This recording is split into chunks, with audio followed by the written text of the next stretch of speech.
וילדה לו בנים או בנות, האישה וילדיה תהיה לדוניה, והוא יצא בגפו.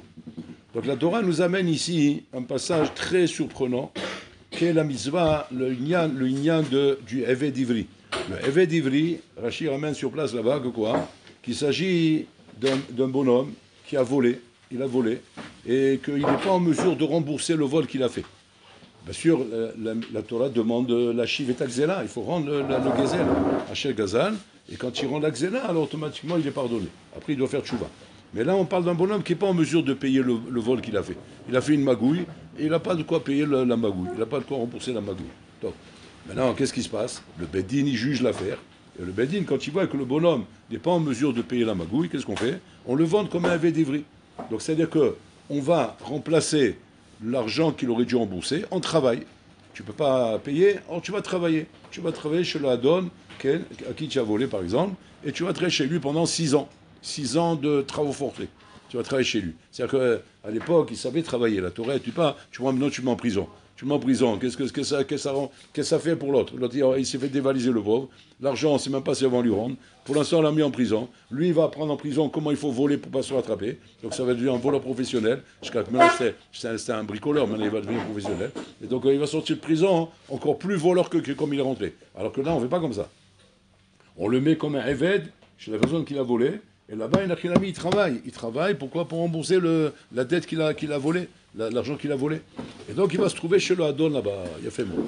Jusque-là, tout va bien. C'est très pédagogique, c'est très intelligent. La Torah, en mâche, elle a des bonnes idées, elle fait bien les choses. Mais là, Python, la Torah nous surprend. Et qu'est-ce qu'elle dit, la Torah? La Torah, elle dit qu'il a le droit, le Hadon, s'il veut, de le marier avec une chifra kénaanite. Il a le droit de prendre une khela là-bas, une chifra kénaanite, oui. Chifra Kenani, c'est les esclaves qu'eux, ils sont à tout jamais esclaves. Donc il y a Eved Ivri, Eved Kenani. Eved Kenani, lui, il est à tout jamais. La Olam, Yavdou. Donc il travaille à tout jamais. Et il s'hérite comme ça de père en fils, jusqu'à qu'il meurt. Mais le Eved, il sort jamais. Par contre, Eved Ivri, lui, 6 ans. La 7e année, il est libéré. Maintenant, ce bonhomme-là, ce voleur qui est arrivé là-bas, le Adon a droit, Be'al Kocho, par force. Pas une proposition, c'est pas genre une option ou quoi. Par force. Par force, il lui dit, il vient Pitom un soir, après il a travaillé Msken, il s'est tué, il rentre pour aller dormir dans sa chambre. Qu'est-ce qu'il voit dans la chambre? Il voit une khala là-bas. Elle est posée là-bas. Et alors il dit, oh, qu'est-ce que tu fais là, toi? Sors de là. Il dit, non, je suis ta femme. Comment tu es ma femme? Ben oui, le Hadon, il a dit comme ça. Et si maintenant lui vient à se plaindre, le Hadon, il vient, il lui prend par les oreilles, il dit, oh, tu vois là-bas, cette femme-là que je t'ai mis dans ta chambre, c'est ta femme. Et que tu veux que je fasse avec elle? Ben, tu vas faire des enfants. Et pourquoi faire ces enfants? Parce que je veux des esclaves, moi. Donc je veux que tu me fabriques des esclaves. Donc tu vas aller avec cette femme. Ouais. Tu vas fabriquer maintenant des enfants, des esclaves avec elle. Et ces esclaves, c'est de la main-d'œuvre pour moi. Donc j'ai en même temps un Eved-Ivri et en même temps un fabricant de main-d'œuvre. Donc j'aurai maintenant 10, 20, 30 enfants, je ne sais pas combien, parce qu'elles résistent bien, elles sont costauds, tu vois. Et donc, de cette manière-là, j'aurai une grosse main-d'œuvre. Là, la souga, elle est compliquée. Parce que là, on ne comprend pas la pédagogie de la Torah. C'est quoi? Ok, il est Eved Ivri, il n'a pas pu rembourser l'argent qu'il a volé, on le vend comme un Eved, ça je comprends, c'est normal. Tu ne peux pas en donner en argent, tu ne peux pas rembourser. Alors travaille pour rembourser. C'est pas juste te mettre en prison et que l'autre, l'instant, il doit faire Kaddish pour l'argent qu'on lui a volé. Donc tu travailles chez lui. Chaque fois que tu vas rembourser pendant 6 ans, tu vas travailler. Il va donner du travail où il va estimer qu'avec ça, il a récupéré son argent. L'argent que tu lui as volé. Ça, on comprend. Mais maintenant, de lui donner une chifra kenaanit, ma derer, ma moussar sheshpo. Et c'est moussar yeshpo. Imaginez-vous, Rabotai, que ce bonhomme-là, c'est un Rosh Yeshiva. Ouais, un Mavdil. Bon, il est magouille. Il a fait Rosh Yeshiva, il a fait une magouille. Parce que, bon, ça, des fois, il ne faut pas juger mal. Il manquait un petit peu pour les Yeshiva. Donc, bon, il a cru bien faire. Il est tombé avec des mauvaises personnes qui ont donné un mauvais conseil. Ils l'ont embarqué dans un traquenard. Ouais. Lui, il ne se rendait pas compte. Lui, il croyait que tout allait bien. Il dit, c'est une super affaire, vous allez voir. Avec ça, Habibi, la Yeshiva, elle est refaite. On va vous faire tomber la Habibi, une belle somme. Vous allez voir, rien que vous êtes d'accord, très bien, on fait ça. Bon, lui, il croyait que tout allait bien. En fin de compte, qu'est-ce qui s'est avéré? Il s'est avéré que c'était une embrouille. C'est une embrouille. Maintenant, le commissariat, il est monté sur l'embrouille, ouais. Ils ont fait une enquête, tac, ils ont commencé à attraper toutes les têtes, et entre autres, le Rosh Yeshiva. Dans le Rosh Yeshiva, qu'est-ce qui se passe? Ben, il est amené au Bedin, il y a de quoi rembourser? Non, allez, Eved d'Ivry. Donc il se retrouve, le bonhomme à Botaï, Eved d'Ivry. Avec le bonhomme, c'est une Torah ambulante, c'est un Tamit Racham Hatzum. Ça peut être même un Kohen Gadol. Kohen Gadol.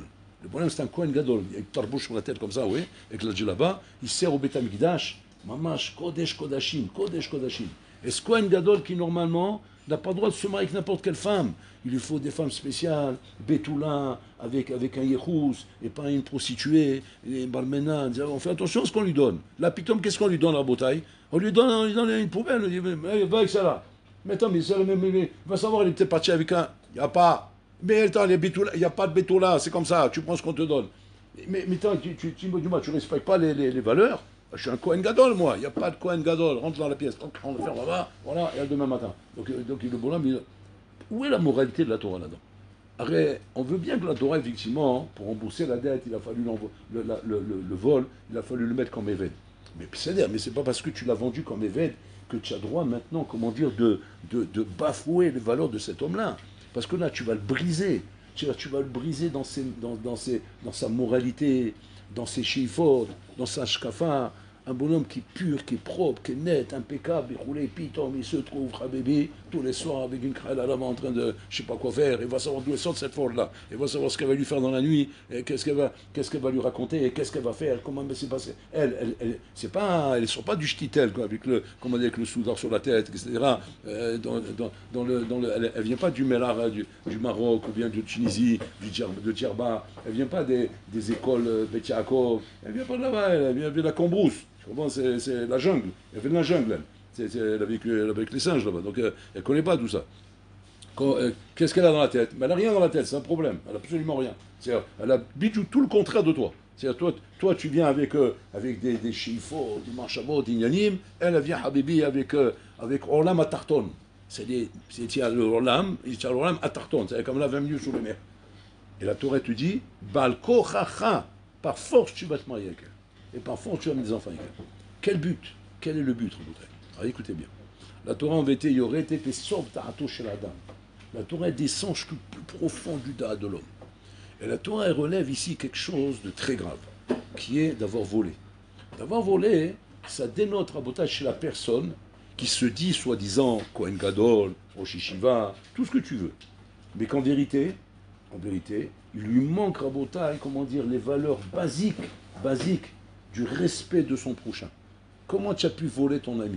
Comment tu as pu voler un Ben Adam?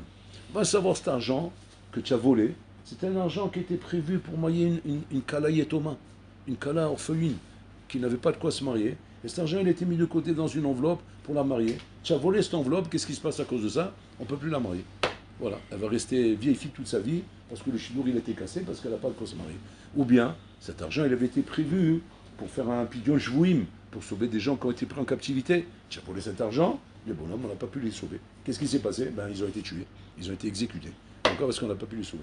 C'est-à-dire que le bonhomme ne regarde pas les conséquences de ce qu'il y a derrière ça. Il vole pour l'instant. Ce qu'il veut, c'est quoi? C'est satisfaire un plaisir, une tava qu'il a, de se retrouver avec de l'argent facilement gagné. Où je vais maintenant rentrer chez quelqu'un, je vais faire un casse, où il embrouille, et je vais me retrouver avec beaucoup d'argent très rapidement. Et très rapidement, je vais me trouver de l'argent dans la poche. Là-bas, c'est quoi? C'est qu'ici, tu as volé quelqu'un, hein, et que tu ne sais pas, cet argent, il a mis les dégâts qu'il y a derrière. Le khorban qu'il y a peut-être derrière. Et qu'à cause de ça, peut-être une famille s'est démontée à cause de ça. Parce que c'était l'argent qui leur permettait de pouvoir payer leur loyer. Et que maintenant, à cause de ça, on les a expulsés de la maison. Ils se sont retrouvés jetés dans la rue.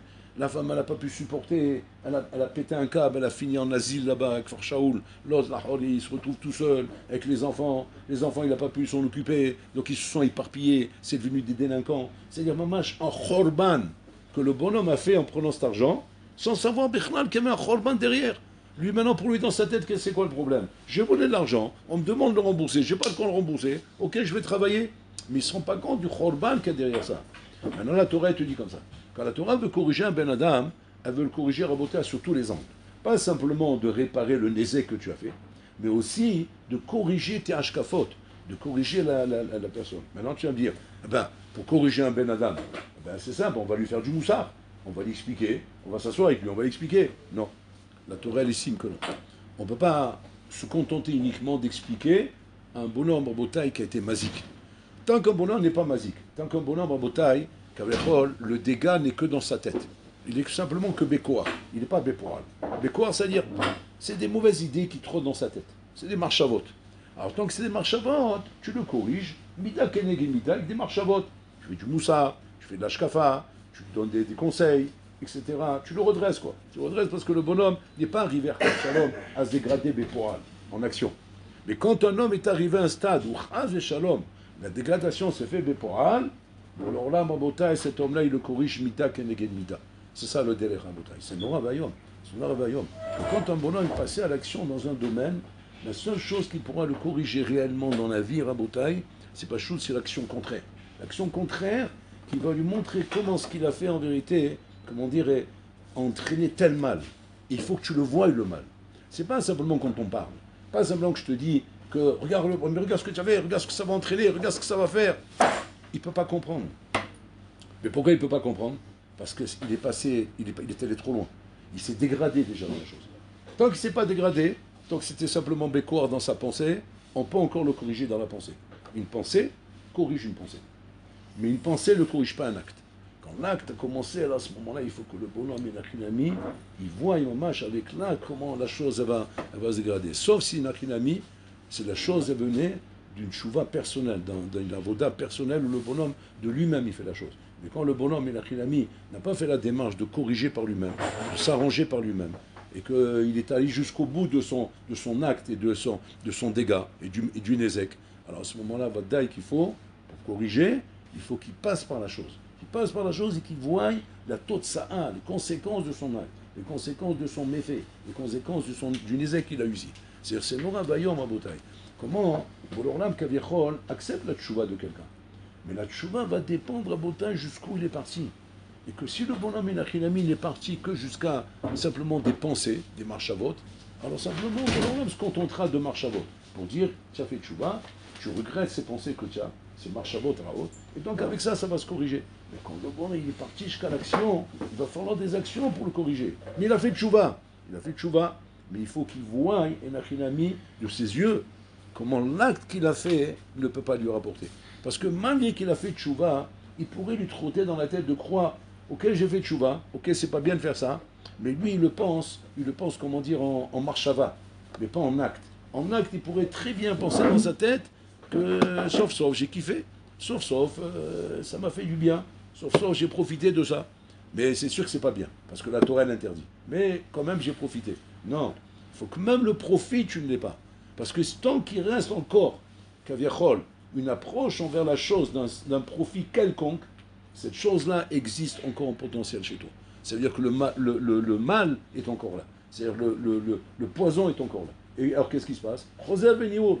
Maintenant, ça a été étouffé. Parce que maintenant, tu as eu un sursaut comme ça de moussard, un sursaut de Hitroreut. Ouais. Alors maintenant, ça a été étouffé, mais ça a été tassé simplement. Mais ça ne va pas disparaître. Pour que ça disparaisse, il faut que tu vois comment l'acte que tu as fait se retourne contre toi. Comment l'acte que tu as fait va te coûter cher. Va te coûter cher sur le terrain par rapport à l'acte. Alors là, la tchouva, sachez-le. Donc la tchouva, Rabotai, elle ne peut pas être faite, Rabotai, d'une manière aussi légère comme ça. Le Rambam, il dit que la seule tchouva qui pourrait montrer effectivement qu'il n'y a pas besoin d'amener à l'homme, Rabotai, un mida keneged mida, comme dit le Rambam, ça serait que le bonhomme se retrouve dans la même situation, avec la même tentation, devant les mêmes faits, avec les mêmes conditions, et qu'il ne faute pas. Ah, ça veut dire que là, tu as prouvé que même Bepo'al, la verra, tu ne pourras ne pas le refaire. Là, il n'a rien à dire. Mais tant que le bonhomme est dans une chouva théorique, c'est-à-dire quoi? C'est-à-dire du moussard qui se fait dans la tête. Marshava tova, vous voulez de dire non, il ne faut pas que je fasse ça, c'est pas bien de faire ça. Mais c'est pas encore retrouvé dans une situation exacte, la bouteille. Et que ce bonhomme-là, on l'a pas mis dans cette situation. Ou bien si on l'a mis, Valmanan il est retombé encore une fois. Ou bien il a refait encore une fois une erreur. À ce moment-là, ce bonhomme, Abotai, El Malasot, il faut qu'il se prenne Mida Kenegin Mida dans la tête pour pouvoir réagir. Donc c'est la même chose ici, Rabotai. Quel est le Mida Kenegin Mida qu'on va faire ici? Alors, ce bonhomme, il va se marier avec cette femme, qui va sentir à Mamash comment on a bafoué la moralité et les valeurs qu'il avait. Alors là, il va commencer à se poser des questions. Il va dire, si Hachem il me fait ça, c'est que moi-même, j'ai bafoué les valeurs et la moralité des gens. Je ne l'ai pas respecté. Je suis rentré, j'ai comme ça volé de l'argent, j'ai même pas réfléchi, Bichlal, le mal que ça pouvait faire derrière. De la même façon qu'on me fait maintenant. Et comme on me fait maintenant, je comprends une achinami le mal que j'ai pu faire là-bas. Pas seulement ça, seulement. On va lui montrer aussi combien d'avoir démuni les gens de cet argent, combien une achinami tu dois souffrir de ça. Quand toi aussi on va te prendre quelque chose que tu as à cœur. C'est quoi? C'est quand maintenant il va s'habituer à cette femme. Et cette femme va devenir sa femme. Ses enfants vont devenir ses enfants. Et même si cette femme, Nagui, il ne va jamais l'aimer parce que c'est pas une histoire d'amour qui est entre eux. Mais les enfants, il va les aimer, ses enfants, il va commencer à les aimer. Et que l'Adon, il va lui dire à un moment donné, ça y est, Habibi, le contrat, il est fini. On a fait 6 ans, 7e année, tu sors Hauchi. Attends, il dit, ok, mais je prends mes enfants. Non, tu prends rien du tout, tu laisses tout ici. Ça, c'est la main d'œuvre. C'était fabriqué pour continuer à travailler ici. Toi, tu prends rien. Ni cette femme, ni ses enfants. Tu laisses tout ici. Et le bonhomme, à ce moment-là, il vit une déchirure à Botaï qui va le marquer toute sa vie. Toute sa vie. Mais tout ça, pourquoi? Pour qu'il comprenne la conséquence de ses actes. Et la sauce, c'est Nora Vaillon, Botaï, que la Torah t'apprend comme ça. Elle te dit, la vie, on l'apprend soit à l'école, soit sur le terrain. Soit à l'école, soit sur le terrain. C'est un classe, ça. À l'école, c'est quoi? Comme ça, j'y vais. Tu apprends la vie, et donc tu apprends effectivement que ça peut coûter cher de faire des erreurs dans la vie, donc on ne fait pas d'erreurs. Donc le bonhomme, il est chacham, il prend à la lettre tous les conseils qu'on lui donne, et il ne se laisse pas Kaviachol tenter par les mircholim de la vie. C'est-à-dire que l'école lui a servi. Mais si jamais l'école ne sert pas, la vie t'apprendra. La vie t'apprendra. Mais malheureusement, c'est grave là-bas. Parce que quand c'est la vie qui t'apprend, c'est des tartes qui coûtent très cher à Botaï. Très cher, où le bonhomme, des fois, il ne se relève pas de ça. Et encore une tarte, et encore une tarte. Et tout ça, pourquoi? Pour apprendre. Parce qu'Hachem estime qu'il n'a pas encore appris. Et Hachem sait estimer. Il sait estimer quand c'est qu'un bonhomme, il faut qu'il apprenne. Mais c'est ça le problème à Botaï. Le problème, c'est qu'on s'imagine que quoi? Il ne faut pas grand-chose pour apprendre, et très vite fait, on sait corriger des erreurs. Non, bon, alors là, il sait estimer. Il sait voir chez un bonhomme à Botaï combien ce bonhomme il est boras, combien il est akshan, et combien il ne comprend pas Rabola, il a tout ça de ses actes. C'est ça la baïa à Botaï. Comme c'est marqué que Moshe Rabbeinu, il est redescendu du mont Sinaï, il a vu les Bnei Israël en train de faire le feu. Ils ont fait le Chet Haegel. Ils ont fait le Chet Haegel là-bas, qu'est-ce qui s'est passé à Botaï? Pashut em parsu be'arayot. Et maman, ils ont fait une prissa be'arayot, c'est-à-dire ils se sont lâchés dans les arayot. Dans les arayot, c'est ce qui s'est passé là-bas. Moshe Rabbeinu, il arrive, qu'est-ce qu'il fait? Il casse les tables de la loi. Quand il casse les tables de la loi, Am Israël à ce moment-là, c'est un tremblement de terre. Là, ils se rendent compte à Botaï de la gravité de ce qu'ils ont fait. Et mais là, Kulam chosrim bitshuva. Kulam etaknim chosrim bitshuva, mitbaishim, ils ont honte et Vadaï qui demande pardon à Moshe Rabbeinu. C'est incroyable mais vrai. Moshe Rabbeinu à ce moment il appelle les Lévim. Les Lévim sont été ceux qui n'ont pas fauté, ceux qui ne sont pas mêlés à cette boîte de nuit, à cette balagan qu'il y a eu là-bas. Qu'est-ce qu'ils ont fait les Lévim? Il leur dit prenez chacun une épée et commencez à tuer tout celui qui a fauté. Et ils ont commencé à tuer chacun qui a fauté. Mais le bonhomme il a fait tchouva. Pourquoi tu le tues? La main la rogoto. Parce qu'il y a une achinami. Cet homme-là ne peut pas arriver une achinami à corriger sa faute tant qu'il ne va pas passer à l'épée. C'est Nora Vayom. Comment tu vois la Torah? Comment Hachem estime quand c'est que chez un bonhomme une chose peut se réparer et quand c'est que la chose ne peut pas se réparer. Et l'homme ne sait pas les cheshbonot d'Akadosh Baruch Hu. Donc il ne faut pas s'amuser avec ça, Rabotai. L'on est sachek, il m'a dit chez l'Akadosh Baruch Hu. Hachem erachem, ou Baal Chesed, ou Arachamim. Mais bon, alors là, il est digne aussi. Et ça, il faut faire très attention de ne pas trop tirer sur la corde et de dire non, mais Hachem ou Rahman, il est Rachamim. Vadaï qu'Hachem ou Racham, Vadaï il est Rachamim. Mais Hachem n'oublie pas qu'il a des Hashbonot que tu n'as pas. Les Hashbonot que Hachem il a que nous on n'a pas, c'est quoi, Rabotai? C'est quand je vous chasse à la Neshama Shelcha. Bon, alors là, il a pitié de ta Neshama. Vadaï qu'Hachem il est miséricorde. Vadaï qu'il a pitié. Mais de qui il a pitié quand je vous de ta Neshama? Et mais là, qu'est-ce qui se passe? Bon, alors là, il est prêt à sacrifier ton corps pour ta Neshama. Et pourquoi? C'est normal, parce que la Neshama, c'est le Ikar. Et si maintenant il a un ami, pour sauver ta Neshama, il faut sacrifier ton corps, il faut mourir, bon, alors là, il est prêt à faire ça. Tu vas dire, mais quoi, il n'est pas miséricorde, il n'est pas bon? C'est ça la miséricorde. C'est ça la Rahmanout d'Hachem. Donc pas la Rahmanout comme nous on la conçoit à Rabotai. Nous, la Rahmanout qu'on a, nous, c'est la Rahmanout chrétienne. C'est la charité chrétienne. C'est quoi? Et pitié, c'est pas grave. Bon, voilà, il te dit qu'il s'excuse, il te demande pardon. Allez, aie pitié de lui. C'est pas ça la pitié, Rabotai. La pitié, c'est pas de craquer devant un bonhomme qui est en train de pleurer, ou de craquer devant un bonhomme parce que maintenant il est en train de te montrer qu'il est complètement désemparé. C'est pas ça, Rabotai, la pitié. La pitié, c'est d'estimer, Enachinami, quel est le tikkun qu'il faut faire à cet homme-là, après qu'il a fauté comme ça. Et que bon, alors là, Yodéa, quel déhot, Yodéa, mamash, bochen, lève et klayot. Hachem, il est bochen, lève et klayot. Et Hachem peut estimer si la tchouva est suffisante, ou bien s'il faut une achinami aller très loin. aller jusqu'au bout des choses. Et bon, là, il peut aller très loin. Il peut aller très loin dans la sentence du digne de la personne. Mais tout ça dans un esprit de miséricorde. Qui est quoi l'esprit de miséricorde, Rabotai? Pachout, de pouvoir aider l'homme à se corriger, à faire un tikkun, à être metaken. Et si des fois, le tikkun nécessite, Rabotai, Barmenan, la punition, la mort, la violence, Barmenan. Alors nous, on regarde toujours du côté chrétien, c'est quoi? Ah, il y a une punition dans la Torah. Ah, on a l'impression que c'est comment dire, c'est la chrétienté. Je sais pas comment on appelle ça. C'est les chrétiens où ils parlent de punition, ils parlent de l'enfer, ils parlent du diable avec la corne, comme ça, avec la fourche, comme ça, avec les trucs comme ça ici, comme ça, pour t'attraper. C'est pas ça le pshat là-bas. On n'est pas là-bas, Rabotai. Là-bas, on est dans le tikkun nefesh shel adam. Tikkun nefesh shel adam, bololam bochen. Et Hachem voit ce qu'il est nécessaire de faire pour le tikkun. Si une achinami, c'est une réparation de perte d'argent, ce sera une perte d'argent. Si c'est une réparation de perte de travail, ce sera une perte de travail. Si c'est une réparation de galères dans la vie, ce sera les galères.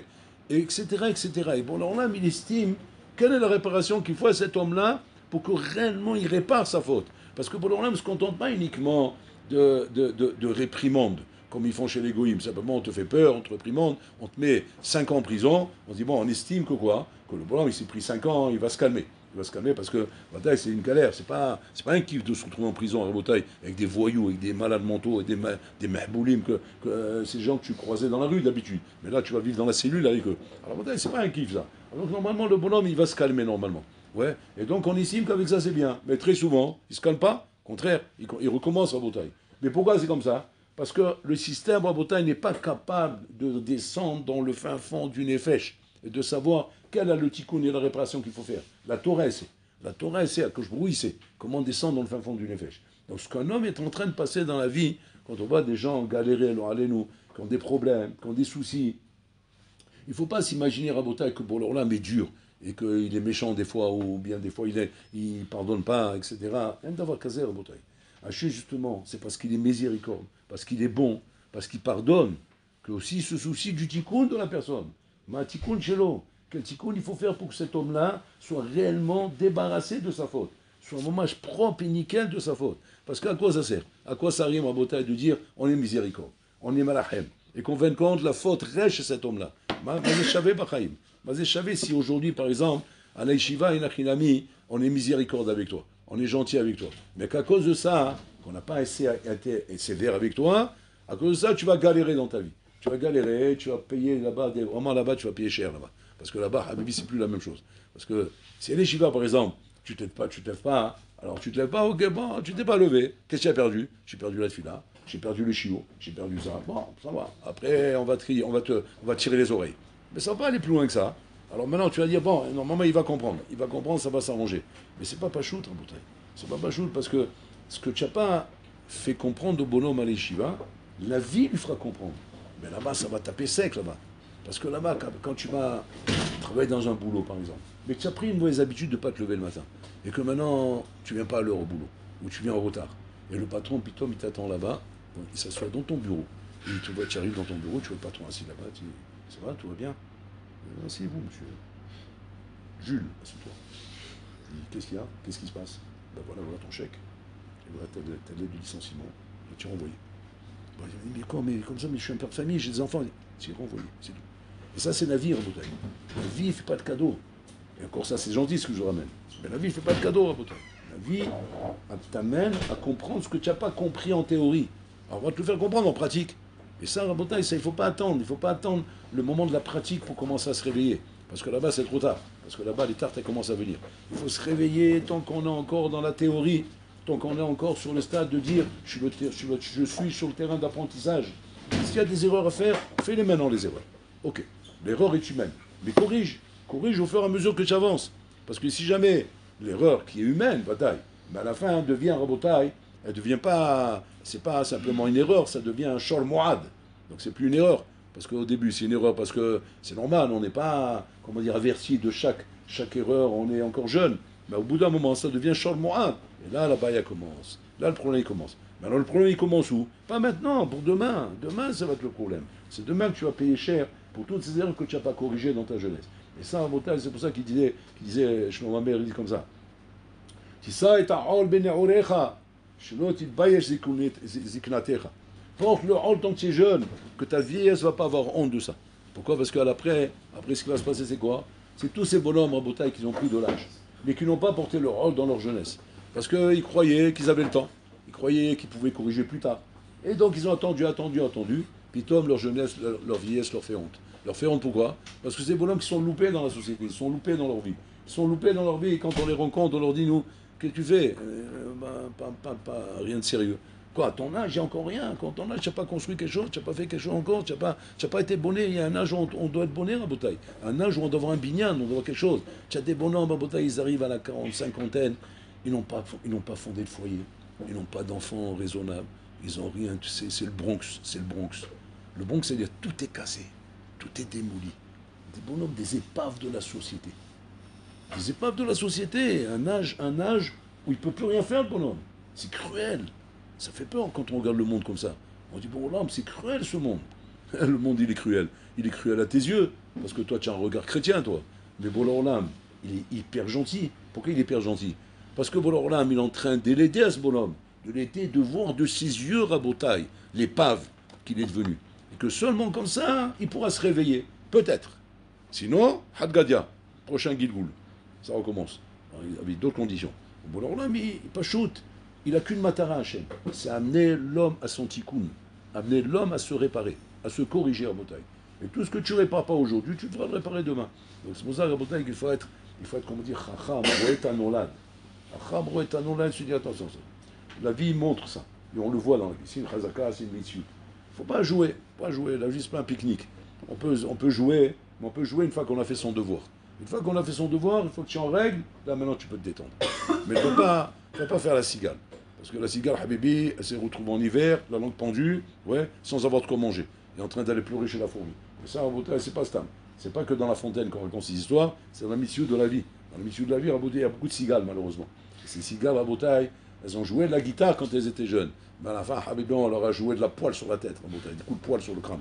Et là, ça coûte très cher. Et ça, on le voit de nos yeux, à Botaï. Malheureusement, quand on rencontre les gens à Botaï, on voit le parcours de l'échec. Le parcours de l'échec, on le voit, même pas fondé de foyer, même pas d'enfant, tout en l'air, tout cassé. Tout ça pourquoi? La fainéantise, on n'a pas voulu se prendre la tête. Tu vas prendre une famille, à un moment il n'a pas voulu s'investir pour éduquer ses enfants.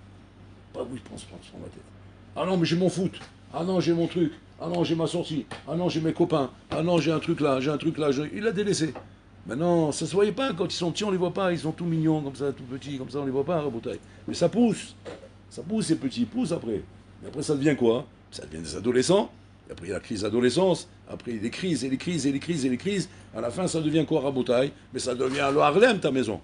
Ça devient le chouk à pichpichim, le marché aux puces. Et Barmenan, après, va essayer de rattraper ça. Va essayer de corriger ça, Rabotaï. Après, c'est la boucha que l'homme, déjà, il reçoit en apéritif dans ce monde. Parce que ça, c'est que l'apéritif. Après, il y a le monde futur, Rabotaï. Là-bas, on n'a pas fini encore. Parce que le bonnet, il va dire, ah, bon, j'espère que ça va s'arrêter là. Mais Habibi, ça c'est l'apéritif, ça. Parce que là, on t'a montré déjà les dégâts que tu as fait avec ta vie. C'est que pour l'homme, il montre à l'homme les dégâts qu'il fait avec ses mains. Il montre à l'homme, regarde les dégâts que tu fais avec tes mains. Et ça peut lui permettre, normal, de faire une vraie tchouva. S'il arrive à la faire. S'il n'arrive pas à la faire, Shem Rahem Rabbi Hania,